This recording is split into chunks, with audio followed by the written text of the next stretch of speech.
Ngayong 2026, muling isinulong ng BFAR ang mas pinaigting na bersyon ng MMK, ang MMK 2.0 o Malinis at Masaganang Katubigan. Ngunit higit pa sa bagong pangalan, dala nito ang mas malawak na pananaw para sa pangangalaga ng ating yamang tubig. Hindi na lamang mga baybaying komunidad ang saklaw nito. Kasama na rin ngayon ang inland fisheries, mga ilog, lawa, reservoir, wetlands at iba pang freshwater ecosystems sa buong bansa. Ang MMK natin ngayon o yung Malinis Masaganang Katubigan ay dumaan sa masusing pag-aaral at konsultasyon sa mga LGUs, mga partners at BFAR implementors. Kaya napakasaya natin dahil meron tayong mainam, mas magandang programa ngayon para sa mga coastal LGUs at inland LGUs din po.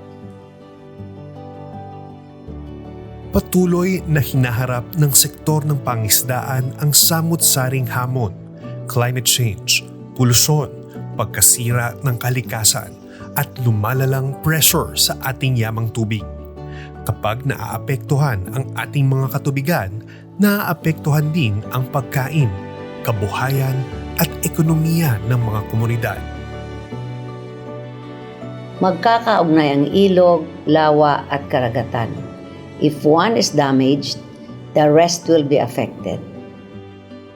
Kaya naman isinusulong ng MMK 2.0 ang isang ecosystem-based approach, isang paraan ng pamamahala na isinasaalang-alang ang balanse ng kalikasan, kabuhayan at kaunlaran.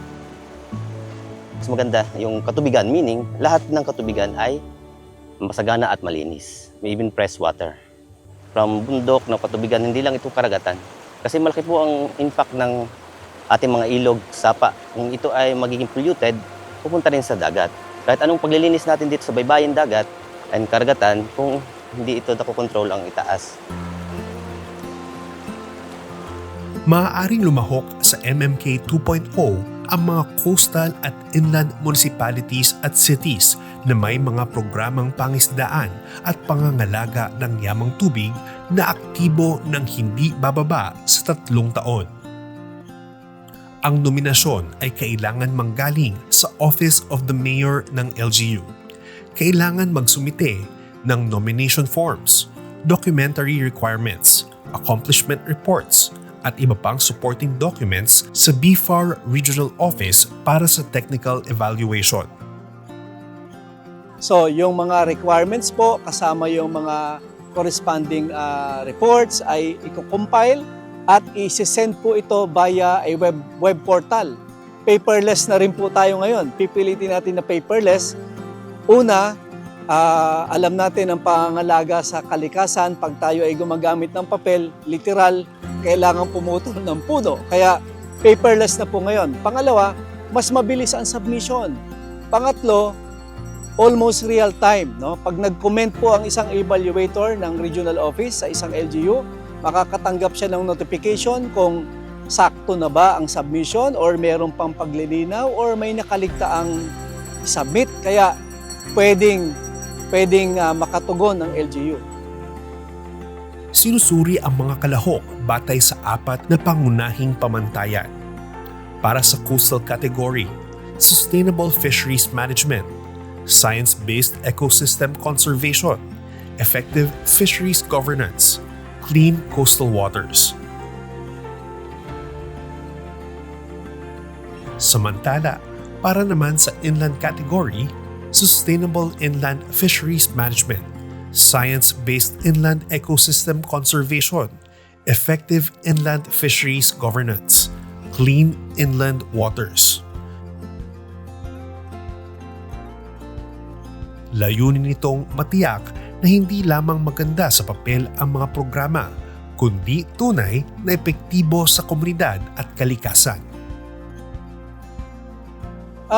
Yung paper evaluation ay kailangang ma-validate sa aktual na nangyayari sa field sa paraan ng panayam sa mga fisher folk, panayam sa mga fisher leaders, panayam sa mga LGU officials, panayam din sa mga partners na nasa baba at makita natin ng matahan ang aktwal kung totoo bang malinis, totoo bang nandoon yung mga MPAs na napapangalagaan, totoo bang may mga bantay dagat units, totoo bang meron silang mapapatunayang record na nag-operate sila, at totoo bang may mga likas kayang livelihoods na nandiyan sa lugar nila. So, sa paraan din ng field validation, makikita natin yung mga special projects or special na mga pamamaraan na posibleng makonsider for special awards. Well, ang una talaga ay yung nakadugtong yung livelihood sa conservation, no?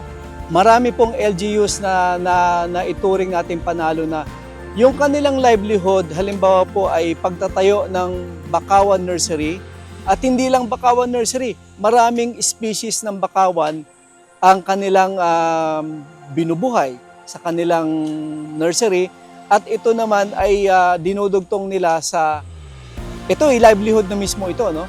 At pag naitanim nila yan, isa pa ring dimension ng livelihood. Ito naman, posibleng cash for work naman yung implementation. At yung pagtatanim ng bakawan, hindi lang sila din nagtanim. Meron ngayon yung konsepto ng green-gray.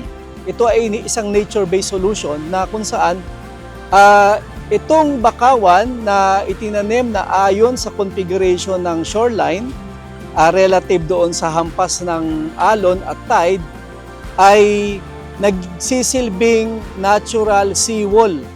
Hindi yung traditional na konkretong seawall na sa kasamaang palad ay hindi talaga tumatagal sa hagupit ng kalikasan. So, itong nature-based solutions ay ina-anticipate natin na dumami pa dito sa paglaganap ng MMK program na inuugnay yung livelihood sa conservation at sa ecosystems services na lahat panalo, no? Panalo yung community, panalo yung ecology, at meron pang economic generation na natamo.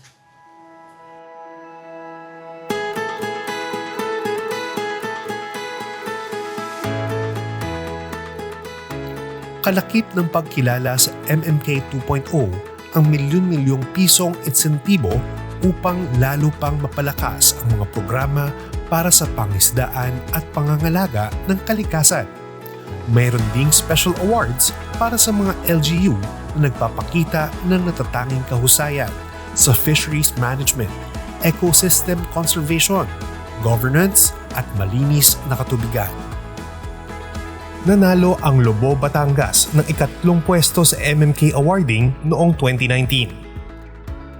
Ito po ay napremyuhan ng 2 million at yung pong 2 million na yun ay ginamit din po sa mga parang livelihood na ikinabubuhay dito sa bayan ng Lobo. Ang isa sa pinakamagandang aral sa pananatili ng kalinisan ng ating karagatan, ng anyong tubig, ng ating, hindi lang sa ating bayan, sa bayan ng Lobo, hindi sa buong Pilipinas, ito yung pagkakaroon ng pagmamahal sa ating inang kalikasan.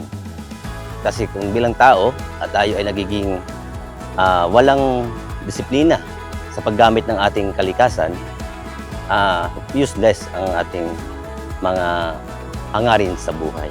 So, kung ang pagmamahal sa kalikasan ay laging daldala ng sinuman, ibig sabihin ang disiplina sa sarili nila ay naduloon. Ang MMK 2.0 ay hindi lamang isang search o kompetisyon.